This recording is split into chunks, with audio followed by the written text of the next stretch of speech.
Welcome to xGameZones, hub to latest popular games, cheat code, reviews, preview and news.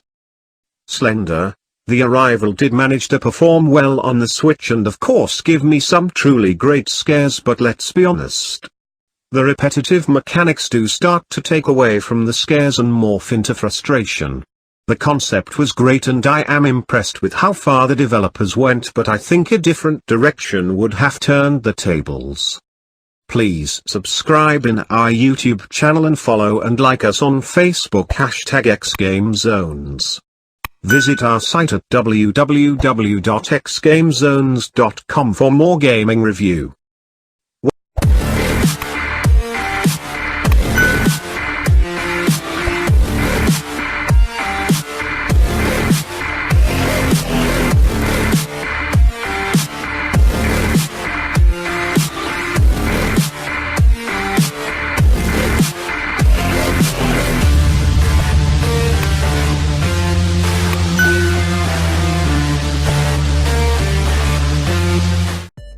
When it comes to horror games, I am of course no stranger. I remember way back playing games like FEAR and Quake and dare I say Wolfenstein. There are key aspects to horror games that I look for to even call them a horror game, or even compete in the genre. Let's start with a quick history lesson. Slender, The Arrival is a survival horror game. Developed by Blue Isle Studios. Originally released on Windows and Mac on March 26, 2013.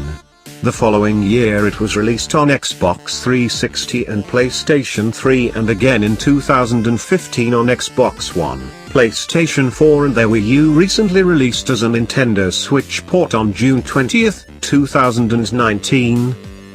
Slender, The Arrival does show its age a bit when it comes to the graphical style. It's very simple when it comes to the interior designs, but where it does start to take shape is, of course, the outside environments. Now the game was created originally back in 2013. I think it holds up well. The audio track for Slender of course has had its praises in the past and rightfully so. The atmosphere draws your attention and sucks you in. There I was tuning everything else out and focusing on the game. Using my headphones of course added to the game's seductive nature. Learning about the story and what is going on around me, the music and sound effects start to create the mood. Then bam, Slender appears in front of me with roaring sound and visuals to match. I damn near jumped out of my chair. Heart pounding now and ready to seek out more, I continued the game. This completely brought me back, to be honest. It's been a while since any game has had this much of my attention and focus. One could say this game reminds me of playing Amnesia. I love solving puzzles, but with that slight fear of what is going to happen next. It's thrilling and invigorating all at the same time. Now I will not lie, there was a time or two after the initial occurrence that I walked straight up to Slender Man just to see what would happen.